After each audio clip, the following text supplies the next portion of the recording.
नमस्कार, मैं Mahesh Kumar the warrior YouTube channel में आपका स्वागत करता हूं। आज हम लोग भारतीय संविधान के मौलिक अधिकार के बारे में पढ़ेंगे। तो चलिए वीडियो को स्टार्ट करते हैं। मौलिक अधिकार को अमेरिका के संविधान से लिया गया, यानी भारतीय संविधान में जो मौलिक अधिकार है, इस मौलिक अधिकार को अमेरिका के संविधान से लिया गया है। वर्णन, मौलिक अधिकार का वर्णन संविधान के भाग 3 में है और अनुच्छेद 12 से 35 तक मौलिक अधिकार का वर्णन है। भारत का अधिकार पत्र मैग्ना कार्टा भाग 3, यानी भारतीय संविधान का जो मौलिक अधिकार है इसे मैग्ना कार्टा कहा जाता है और इस मैग्ना कार्टा का उल्लेख भाग 3 में है। मूल अधिकारों का जन्मदाता भाग 3, यानी संविधान के भाग 3 को मूल अधिकारों का जन्मदाता भी कहा जाता है। मौलिक अधिकार स्थगित, कभी कभी मौलिक अधिकार स्थगित होता है। कब होता है? जब देश में राष्ट्रीय आपात लगाया जाता है। अनुच्छेद 352 के तहत जब भारत में राष्ट्रीय आपात लगाया जाता है तो उस समय मौलिक अधिकार स्थगित हो जाता है। सिर्फ एक अधिकार, व्यक्तिगत स्वतंत्रता को छोड़कर सारे मौलिक अधिकार ले लिए जाते हैं, स्थगित कर दिए जाते हैं। मौलिक अधिकार की संख्या 7 थे, लेकिन अब 6 है। मौलिक अधिकार की जो संख्या थी वो कुल 7 थी, लेकिन अब जो है 6 है। संपत्ति का अधिकार 44वें संविधान संशोधन के द्वारा हटाया गया। 7 में से एक अधिकार संपत्ति का अधिकार था जिसे हटा दिया गया, 44वें संविधान संशोधन के द्वारा हटा लिया गया और इसे जो है अनुच्छेद 301 के अंतर्गत कानूनी अधिकार के रूप में रखा गया है। जो संपत्ति का अधिकार था, मौलिक अधिकार, उसे हटा लिया गया है और उसे अनुच्छेद 301 के अंतर्गत कानूनी अधिकार के रूप में रखा गया है। मूल अधिकारों की मांग कराची अधिवेशन में कांग्रेस ने रखा था, यानी मूल अधिकार संविधान में होने चाहिए, इसकी मांग कराची अधिवेशन में कांग्रेस ने रखा था। मूल अधिकार का प्रारूप जवाहरलाल नेहरू ने बनाया। जो मूल अधिकार का जो प्रारूप है वो भारतीय प्रधानमंत्री पंडित जवाहरलाल नेहरू ने बनाया था। अब जानेंगे मूल अधिकार, मौलिक अधिकार के बारे में जानेंगे। तो पहला जो मौलिक अधिकार है, समता या समानता का अधिकार। समता या समानता का अधिकार यानी बराबरी का अधिकार। इस अधिकार का उल्लेख संविधान के अनुच्छेद 14 से 18 तक है। 14 से लेकर के 18 तक इसका वर्णन है। अनुच्छेद 14 में विधि के समक्ष समता, यानी अनुच्छेद 14 कहता है कि जो कानून है उसके समक्ष सभी बराबर हैं। अनुच्छेद 15 धर्म, नस्ल, जाति, लिंग या जन्म स्थान के आधार पर भेदभाव निषेध। अनुच्छेद 15 जो है कहता है कि धर्म, नस्ल यानी जाति, लिंग या जन्म स्थान के आधार पर कभी भी भेदभाव नहीं किया जाएगा। अनुच्छेद 15। उसके बाद है अनुच्छेद 16 लोक नियोजन के विषय में अवसर की समानता, यानी जो लोक नियोजन होगा, किसी की नियुक्ति होगी तो उस नियुक्ति के संबंध में सबको समान अवसर मिलेगा। उसके बाद है अनुच्छेद 17 अस्पृश्यता का अंत। अनुच्छेद 17 में उल्लेख है अस्पृश्यता का अंत, यानी किसी भी तरह का छुआछूत नहीं होगा। अनुच्छेद 18 उपाधियों का अंत। अनुच्छेद 18 में जो उपाधि है उसका अंत कर दिया गया। अनुच्छेद 18 के तहत दिए जाने वाले पुरस्कार, अब कुछ उपाधियों का अंत किया गया और कुछ उपाधि जो पुरस्कार है वो अनुच्छेद 18 के तहत दिए जाते हैं। कौन कौन से हैं? भारत रत्न, पद्म विभूषण, पद्म भूषण, पद्म श्री, ये चार पुरस्कार हैं जो भारत सरकार द्वारा दिया जाता है अनुच्छेद 18 के तहत। परमवीर चक्र, महावीर चक्र, वीर चक्र आदि और कुछ इसमें से पुरस्कार हैं जो सेना द्वारा सेनाओं को दी जाती है। उसके बाद है स्वतंत्रता का अधिकार। दूसरे मौलिक अधिकार है स्वतंत्रता का अधिकार। इसका उल्लेख संविधान के अनुच्छेद 19 में है। इसकी भी संख्या 7 थी, अब 6 है। संपत्ति का अधिकार अनुच्छेद 19F को हटाया गया। ठीक है, इसमें से 6 थे, उसमें 7 था, उसमें से एक हटा दिया गया, अब 6 है। संपत्ति का अधिकार अनुच्छेद F को हटाया गया है। अनुच्छेद 19A बोलने की स्वतंत्रता। इसमें जो है अनुच्छेद 19 का ए में है बोलने की स्वतंत्रता, यानी कोई भी व्यक्ति अपनी वक्तव्य रख सकता है, अपनी विचारों को रख सकता है। अनुच्छेद 19 बी शांतिपूर्वक सभा करने की स्वतंत्रता। जो अनुच्छेद 19 बी है इसमें शांतिपूर्वक आप सभा कर सकते हो, सभा करने की आजादी है, बिना किसी हथियार औजार को लिए बिना आप शांतिपूर्वक सभा कर सकते हैं। अनुच्छेद 19 सी संघ बनाने की स्वतंत्रता, यानी जो है अनुच्छेद सी भारतीय नागरिकों को अधिकार देता है कि आप संघ बना सकते हैं, समूह बना सकते हैं, क्लब बना सकते हैं। अनुच्छेद 19 डी आवागमन की स्वतंत्रता, और ये संविधान का अनुच्छेद 19 डी भारतीय नागरिकों को अधिकार देता है कि आप देश के किसी भी कोने में आवागमन कर सकते हैं, आ जा सकते हैं। अनुच्छेद 19 ई निवास या बसने की स्वतंत्रता। अनुच्छेद 19 ई जो है भारतीय नागरिकों को अधिकार देता है कि आप देश के किसी भी हिस्से में निवास कर सकते हैं, किसी भी हिस्से में बस सकते हैं, बसने की स्वतंत्रता। पहले जम्मू कश्मीर में नहीं थी, अब जब 370 हट गया उसके बाद अब जम्मू कश्मीर में भी निवास और बसने की स्वतंत्रता मिल चुकी है। अनुच्छेद 19 जी व्यवसाय चुनने की स्वतंत्रता। ये अनुच्छेद 19 जी भारतीय नागरिकों को अधिकार देता है कि आप देश के अंदर किसी भी तरह का व्यवसाय का चुनाव करने का अधिकार आपको है। संविधान में प्रेस की स्वतंत्रता का वर्णन अनुच्छेद 19 ए में ही है, यानी जो प्रेस की आजादी का वर्णन अनुच्छेद 19 ए में ही है। अनुच्छेद 20 अपराधों के लिए दोष सिद्धि के संबंध में संरक्षण। अनुच्छेद 20 अगर यदि किसी तरह का कोई अपराध कोई करता है तो उसके संबंध में कुछ संरक्षण है। अगर यदि उसकी दोष सिद्ध हो जाता है, दोष अगर यदि साबित हो जाता है तो उसके संबंध में कुछ संरक्षण है। 3 तरह की इसमें संरक्षण है, बचाव है या कह सकते हैं स्वतंत्रता है। एक अपराध के लिए एक बार सजा। अगर यदि कोई व्यक्ति एक बार अपराध करता है तो उसे एक अपराध के लिए एक ही बार सजा मिलेगी।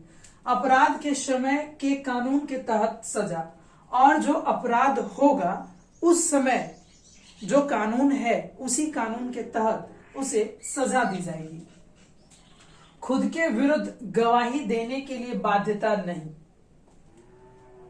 जो दोषी होगा उसे अपने खिलाफ गवाही देने के लिए बाध्य नहीं किया जाएगा। अनुच्छेद 21 प्राण एवं दैहिक स्वतंत्रता का संरक्षण। इसमें व्यक्ति की स्वतंत्रता और जीवन से वंचित नहीं किया जा सकता है, यानी जो कानून है उस कानून के अलावा किसी भी व्यक्ति को उसके जीवन से और उसकी स्वतंत्रता को लेकर के उसे वंचित नहीं किया जा सकता है। अनुच्छेद 21 क राज्य 6 से 14 वर्ष के बच्चों को निःशुल्क तथा अनिवार्य शिक्षा उपलब्ध कराएगा। इस अनुच्छेद 21 क में राज्य सरकार 6 से 14 वर्ष के बच्चों को निःशुल्क शिक्षा प्रदान कराएगा और अनिवार्य शिक्षा, यानी 6 से 14 साल के बच्चों को शिक्षा देनी ही देनी है। और इसको जो है संशोधन करके अनुच्छेद 21 में रखा गया है 86वां संशोधन 2002 के तहत। अनुच्छेद 22 कुछ दशाओं में गिरफ्तारी और निरोध में संरक्षण। अब अगर यदि किसी व्यक्ति को पुलिस गिरफ्तार करती है तो उसके बचाव में संरक्षण है, स्वतंत्रता है। 3 तरह की आजादी दी गई है। व्यक्ति को हिरासत में लेने का कारण बताना होगा। अगर यदि पुलिस आपको पकड़ती है तो किस कारण से पकड़ रही है वो कारण पुलिस को बताना होगा।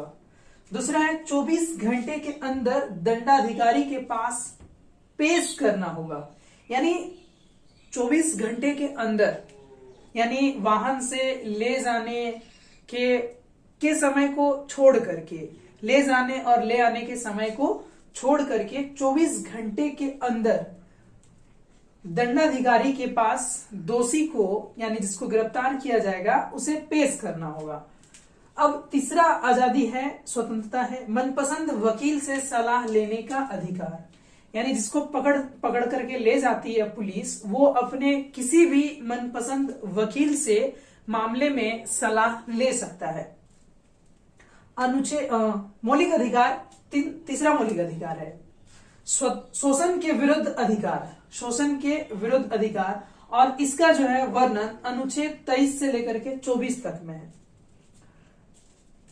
अनुच्छेद 23 मानव के दुर्व्यापार और बलात् श्रम प्रतिषेध, यानी किसी भी व्यक्ति से आप जबरदस्ती किसी तरह का कोई काम आप नहीं करा सकते हैं, और न ही उसे आप जो है उसे बेच सकते हैं या खरीद सकते हैं, ऐसा कुछ नहीं कर सकते हैं। इसका विरोध करता है या इसके ऊपर प्रतिबंध है। अनुच्छेद 24 बालकों के नियोजन का प्रतिषेध 14 वर्ष से कम। किसी भी दुकान में, फैक्ट्री में, कारखाना में आप 0 से 14 वर्ष के बच्चों को, यानी 14 से कम वर्ष के बच्चों को आप अपने कारखाना या दुकान में काम पर नहीं रख सकते हैं। यह शोषण के विरुद्ध अधिकार है। अनुच्छेद 23 मानव के दुर्व्यापार और बलात् श्रम प्रतिरोध, यानी किसी भी इंसान को आप व्यापार या खरीद बिक्री नहीं कर सकते हैं, और किसी भी व्यक्ति से आप जोर जबरदस्ती के साथ काम भी नहीं ले सकते हैं, जबरदस्ती काम नहीं करवा सकते हैं। अनुच्छेद 24 बालकों के नियोजन का प्रतिषेध, यानी आप किसी भी 14 वर्ष से कम वर्ष के बच्चों को आप नहीं रख सकते हैं, किसी भी दुकान में, फैक्ट्री में उसे आप नियुक्त नहीं कर सकते, उससे आप काम नहीं ले सकते हैं। अगला मौलिक अधिकार है धार्मिक स्वतंत्रता का अधिकार। इसका वर्णन अनुच्छेद 25 से लेकर के 28 तक में है। अनुच्छेद 25 किसी भी धर्म को मानने, आचरण और प्रचार करने की स्वतंत्रता, यानी देश के सभी नागरिकों के पास अधिकार है कि आप किसी भी धर्म को मान सकते हैं और उस धर्म के अनुसार पूजा पाठ कर सकते हैं, यानी उसका आचरण कर सकते हैं, और उस धर्म की प्रचार भी कर सकते हैं। प्रचार प्रसार करने की आजादी अनुच्छेद 25 देता है। अनुच्छेद 26 धार्मिक कार्यों के प्रबंध की स्वतंत्रता, यानी जिस धर्म को आप अपना रहे हो, मान रहे हो, उस धार्मिक कार्यों के लिए आप प्रबंध कर सकते हो, उनकी व्यवस्था कर सकते हो।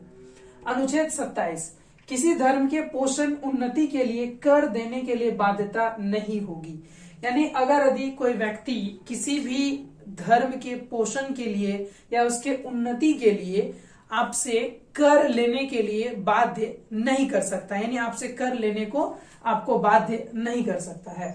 अनुच्छेद 28 राज्य द्वारा पोषित शिक्षा संस्था में कोई धार्मिक शिक्षा नहीं दी जाएगी तथा बाध्य भी नहीं किया जा सकेगा। अनुच्छेद 28 कहता है कि अगर यदि कोई स्कूल है या कोई शिक्षा संस्थान है, तो उस शिक्षा संस्थान में अगर राज्य द्वारा फंडिंग होती है, राज्य द्वारा उस संस्था को चलाने में अनुदान मिलता है, तो उसमें जो है किसी भी तरह की कोई धार्मिक शिक्षा नहीं दी जाएगी, और न ही किसी भी बच्चे को या किसी भी छात्र को, छात्रा को शिक्षा लेने के लिए बाध्य भी नहीं किया जाएगा, मानने के लिए बाध्य नहीं किया जाएगा।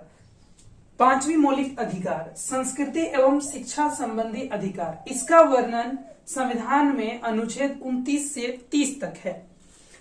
अनुच्छेद 29 अल्पसंख्यक वर्गों के हितों का संरक्षण। इस अनुच्छेद 29 के तहत जो अल्पसंख्यक वर्ग हैं उनके हितों का संरक्षण प्रदान किया जाएगा, सुरक्षा दिया जाएगा। जैसे उनकी भाषा, संस्कृति और लिपि को सुरक्षित रख सकता है, और वे अपने भाषा को बढ़ावा देने के लिए उपाय कर सकता है, संस्कृति को बढ़ावा देने के लिए उपाय कर सकता है। अनुच्छेद 30 शिक्षा संस्थाओं की स्थापना का अधिकार।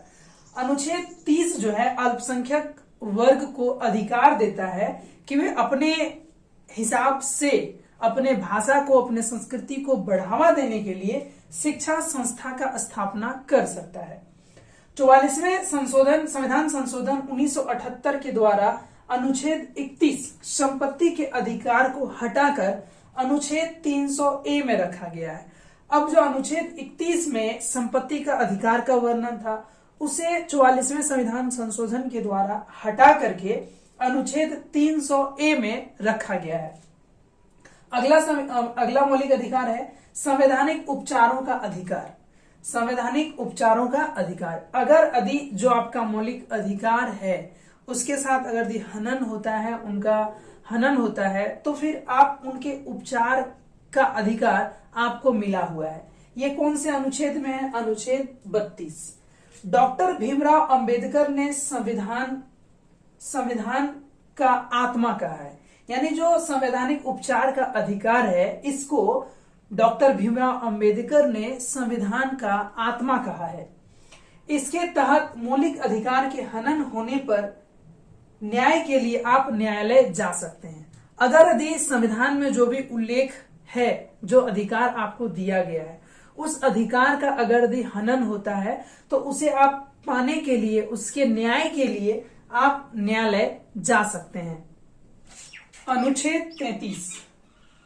इस अनुच्छेद के तहत संसद को अधिकार है कि वह सशस्त्र बलों, अर्धसैनिक बलों, पुलिस बलों, खुफिया एजेंसियों और अन्य के मौलिक अधिकार पर युक्तियुक्त प्रतिबंध लगा सके।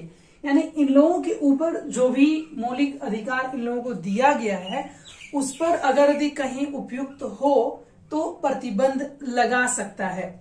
ऐसा अधिकार संसद को अनुच्छेद 33 देता है। अनुच्छेद 34। जब भी भारत में कहीं मार्शल लॉ लागू हो तो इसके तहत मूल अधिकारों पर प्रतिबंध लगाया जा सकता है। यानी अनुच्छेद 34 के तहत अगर यदि किसी क्षेत्र में मार्शल लॉ लागू हो, यानी सेना का कानून लागू हो, तो इसके तहत मूल अधिकारों पर प्रतिबंध लगाया जा सकता है। अनुच्छेद 35।